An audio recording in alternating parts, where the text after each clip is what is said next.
ICC champions trophy 2025 আসর পাকিস্তানে আয়োজন নিয়ে এখনো দোলাচল কাটেনি, যার নৈপথ্যে দেশটিতে গিয়ে ভারতের খেলতে না চাওয়া।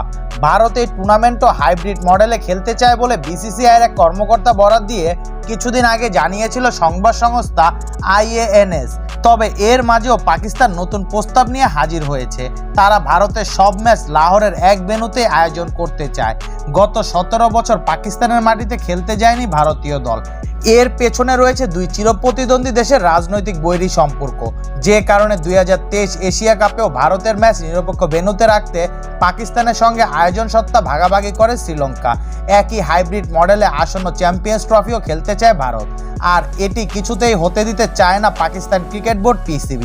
কদিন আগে তারা আইসিসিকে 3টি ভেন্যু করাচি, লাহোর ও রাওয়ালপিন্ডিতে চ্যাম্পিয়ন্স ট্রফি আয়োজনের কথা জানিয়েছিল। নিরাপত্তার স্বার্থে এবার তারা ভারতের সব ম্যাচ কেবল লাহোরেই আয়োজন করতে চায়।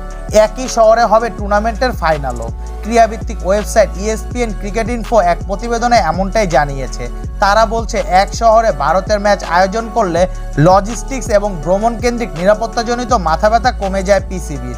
এছাড়া লাহোর শহরের অবস্থান ভারত পাকিস্তানের ওয়াগওয়া সীমান্ত ক্রসিংয়ের কাছাকাছি জায়গায়, আর এর মাধ্যমে সহজেই ভারতীয় দর্শকরা দেশটিতে প্রবেশের সুযোগ থাকছে। PCB চেয়ারম্যান মহসিন নাকভি চলতি সপ্তাহের শুরুতে আইসিসির কাছে চ্যাম্পিয়ন্স ট্রফির একটি খসড়া পাঠিয়েছিলেন, যেখানে তিনি জানান টুর্নামেন্টটি আগামী বছর ফেব্রুয়ারির মাঝামাঝিতে আয়োজন করা হতে পারে, তবে সিদ্ধান্ত হবে প্রতিযোগী 8টি দেশের আলোচনার ভিত্তিতে। এর মাঝে আবার ভারত সেখানে খেলবে কি খেলবে না এই তথ্য নিশ্চয়তার বিষয় রয়েছে।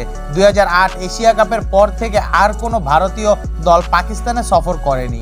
ওই বছর মুম্বাইয়ে সন্ত্রাসী হামলার ঘটনায় দুই দেশের রাজনৈতিক সম্পর্কের অবনতি ঘটেছে ক্রমাগত। এর আগে দেশ দুটি 4 বছরে 4টি দ্বিপাক্ষিক সিরিজে মুখোমুখি হয়েছিলেন। সেটি ছিল আইসিসি বা ACC ট্রফির বাইরে ভারত পাকিস্তানের কোনো দ্বিপাক্ষিক সিরিজে শেষ দেখা।